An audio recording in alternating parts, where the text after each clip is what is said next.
What's up, everybody? Thralls Mental here once again. I'm Necrotic. I'm Jammin John. And we have yet another album review for you, and kind of keeping with the creepy, just kind of Halloween-ish themes, because it was Friday the 13th when this one also came out, but now we're at Sunday the 15th, which is still not as cool as Friday the 13th.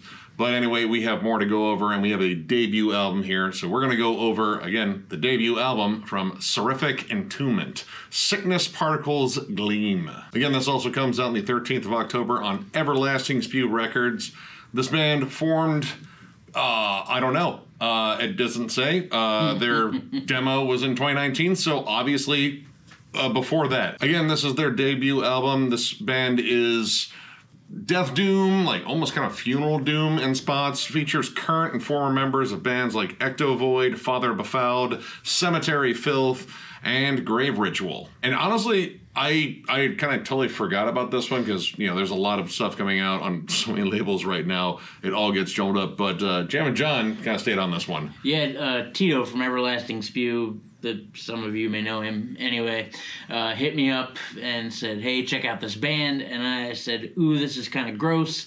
And then I always seem to forget that we, get emailed things, and found this whole album and said, well, here we go. So I didn't know it was coming out this soon when he showed it to me, because it was only a couple weeks ago, and then here it is. So, and this is quite the offering. This is 5 tracks, and it's like almost 55 minutes. So we have some very long-winded, drawn-out death doom songs, and, well, like a lot of ambience to start. You know, kind of a good setup, like it's creepy, like it sounds like a haunted factory or something, like it's just machinery noise and just, I don't know, like kind of a dull sort of like din of just darkness, and then we get into slow droning riffs, kind of plodding drums, and the vocals on here are kind of like horrific in a way. Yeah, a lot of growls and screams and like these odd ascending chants. Yeah, they're really dry too. Like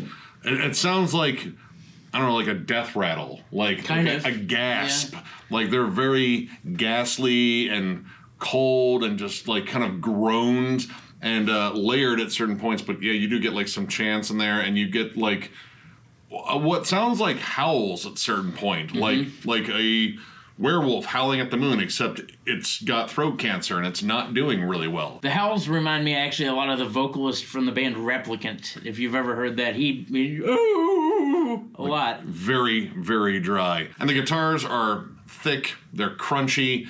They don't necessarily have like a flat out death metal tone. Like I would say it's a little bit closer to like a sludge tone, albeit like not quite as thick.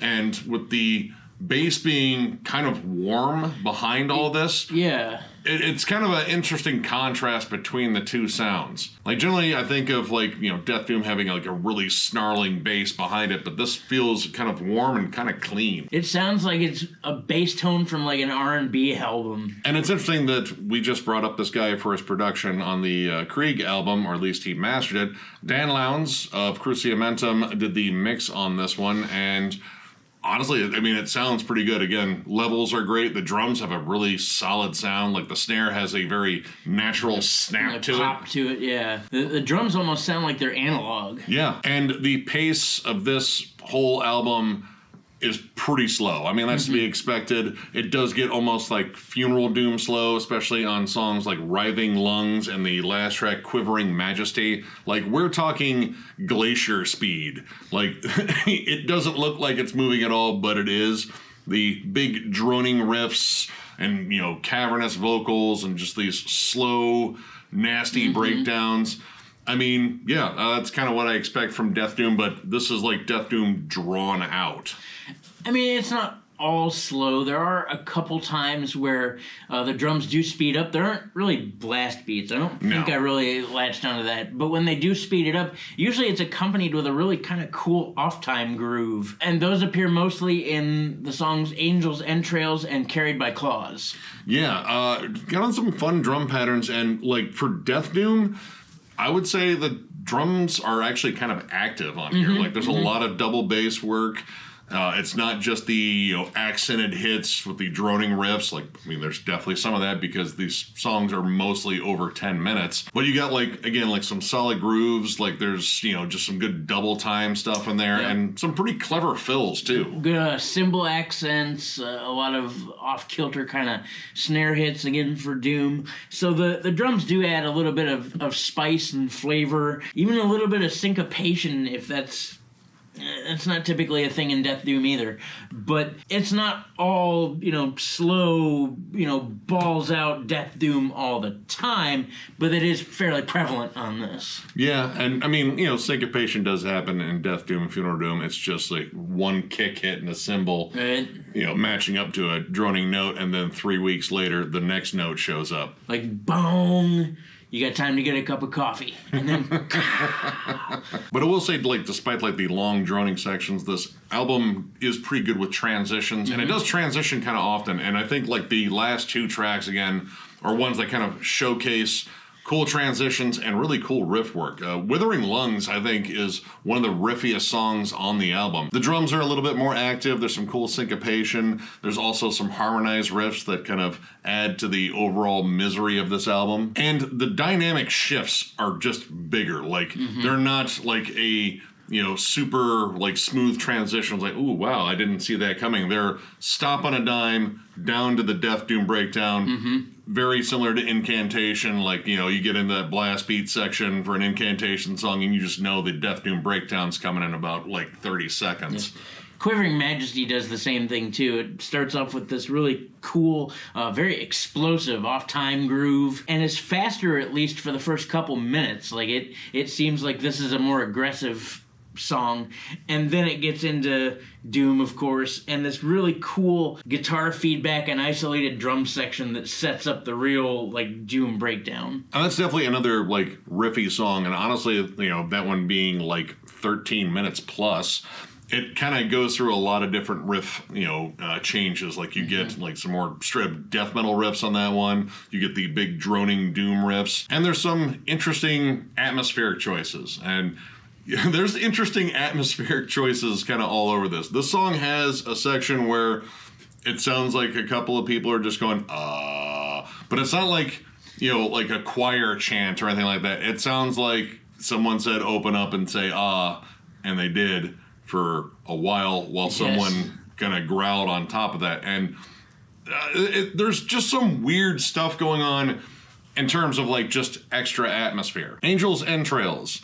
About 3/4 of the way through, there's this kind of rev up to a heavier section. It's, a little bit more death metal. It's got some really cool angular riffs on it. But the rev up is weird because you have this kind of groaned vocal going, It's like an old man on a roller coaster. I don't know if I'm dying right now. Or somebody ramping up for a sneeze. Yeah, I don't know, maybe the sneeze was when that, more death metal section hit, but it was just weird. But then on Carried by Claws, I could have sworn this song mooed at me. There was something that just sounded like a moo, not a howl or anything. It sounded like a moo. It sounded like a cow. I mean, they're in Alabama. There's cows there. There's cows, There's cows here. It's farm country. Yeah, there's cows here. Actually, we're only a few miles from cows, so, it could be a thing. And we're not done talking about atmosphere, really. On the end of every single song, there is at least a minute, if not 2 minutes, of atmosphere. No music. Everything drops out, and it's synth, and, I mean, it's horrifying, but it's on every track. And these songs are already long. You already have a lot of long droning sections that are kind of labored. You're all right, let's get on to the next riff, and then you are greeted to extra stuff at the end that kind of feels tacked on. The opening track, Vault of Vision, which I think is a pretty solid track. It has a good ambient intro. It does set it up really well. And then the song ends with a big finish, kind of the live finish, they're hitting all the cymbals and just thank you, good night, buy a shirt. And then immediately after that, you have this tacked on outro thing of just like noisy soundscapes. Now I know there were 2 people that were responsible for the soundscapes. One person I can't remember, but literally the only credit I saw for this person was this band. The other person is Justin Stubbs of Father Befouled, and he's definitely known for like a lot of atmosphere. So I don't want it to sound like I'm squarely blaming him for this, but I do think this is something that really got like kind of annoying after a while, because that happened at the end of every track. Song. And the 2 biggest culprits were the first and last track. Quivering Majesty, I think, is one of the strongest songs of the album. I think that is a really good, doomy, sludgy riff farm. And it ends on this, cavernous howl, or so we thought. Then it just kind of goes into this big ambient outro that fades out, and it doesn't add anything to the song at all. And in fact, you can almost hear a break where that growl ended, and then this ambient outro came in. It doesn't even really blend into the music. Like, occasionally at the beginning of songs it does, but at the end, it feels like just a chop, and then here's some Halloween noises. Spooky. Well, and that's another thing, too. It feels like this record is missing atmosphere. Weirdly enough. Even though it is tacked on to the end of every song, that atmosphere is not incorporated into the songs. And I feel like if you're going to have an atmospheric outro, however long it be on the end of a song, that maybe you should have had some of that atmosphere in the song. Yeah, it does feel like those outros kind of like compensate, because there are very few moments on here where you get like some really standout like guitar harmony, something to add like an extra layer of like dreary to it, or even a lead. Like, I think there might be like one lead on it. There's a lead in Vault of Vision. Actually, it's kind of Iommi-ish too. Yeah. And then there's a little bit of harmony in Writhing Lungs, but that's it. Yeah, and I mean, if there are more, they don't necessarily like jump out, and that's something I look for in like Death Doom and Funeral Doom, because this album kind of borders on Funeral Doom at points. Those lead harmonies supply an extra layer of atmosphere and just make it sound dreary, but it also gives you like kind of a cool like tuneful hook there too.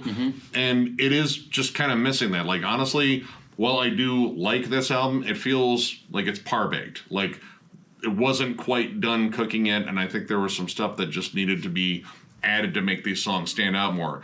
As it stands, they're heavy, they're just, disgusting, they are long, they are droney, and that's all good, but some of the stuff really doesn't stand out much. And honestly, it wasn't until the end of the album where things started to jump out, and that was mainly because like the riff work kept getting a little bit more creative.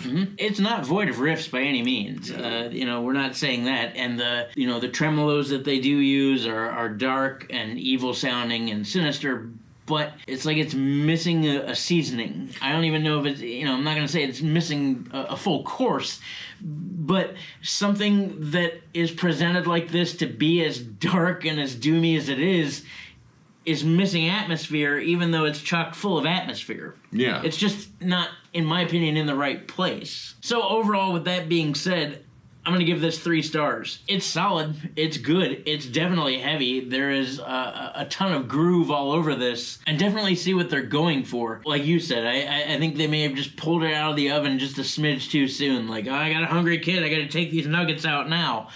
And here you go. Your kid has salmonella. I get it. I still enjoyed it. It's still definitely dark and heavy and doomy, and it's what they set out for. Yeah, so overall, 3 stars. If you're a fan of, Incantation or Frozen Soul or definitely Morbid Angel, some Mortician, like even Dying Fetus, I think there's a flat-out like slam riff in Vault of Vision. If you're a fan of any of those, you're definitely going to want to check this out. I, of course, would always recommend to check this out. Buy some merch, do the norm. It's not a bad listen. I'm going to go with a 3 as well.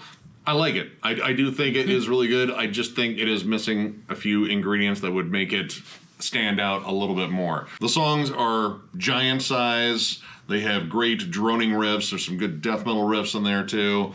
It sounds haunting at times, but at the same time, it feels a little barren in sections, and when it tries to make up for it at the end of the song, I'm already just like, okay, like I swear like all these samples are sort of like interchangeable. Yeah. But at the same time, I think some of the songwriting in here is really clever. The last 2 tracks are giant standouts. I think those are absolutely excellent songs. Reminded me a lot of like Night Hag, which is a relatively new band, but definitely check them out too. They're like, you know, in that sludge death doom realm. And Cauldron Black Ram out of Australia, which is just some unique sludgy death metal / death doom with a hint of black metal too. Like it kind of fits right in with that sound. Most of my issues came down to like there just being some fat to trim. Like it feels really long, and it's a 54-minute album bordering on 55, but it feels longer than that, and that is because some of this being at such a labored pace and with extra stuff at the end that arguably isn't that necessary, it kind of makes this album drag a bit. If this was tightened up a little bit, maybe trimmed down, I would probably dig it even more. But I mean, baseline, I still think it's solid. And again, if you're a big fan of like Death Doom and like Hooded Menace, especially like the earlier Hooded Menace, definitely check this out. It's a solid listen. So, if you enjoyed this review, give it a thumbs up, and if you are new to the channel, subscribe, because we do stuff like this all the time. We are also on Patreon. If you'd like to help us out there, there's a link down below to thrallsmetal.com. Our Patreon link is in there. It is also on our channel someplace, but thrallsmetal.com has our store. We have new t-shirts. We have old t-shirts that we are discounting, and we have hats in there. So if you're looking for some Thralls merch, that is exactly where to go. And I also believe the PayPal issue is fixed. So now you can actually pay for things. You know, small oversight on our part, but whatever. I believe it's fixed, and I believe you can actually buy things. Last but not least, certainly thank you guys. Thank you guys for continuing to show up and watch and support, and just all the wonderful things that you do to make this an inclusive experience for everybody.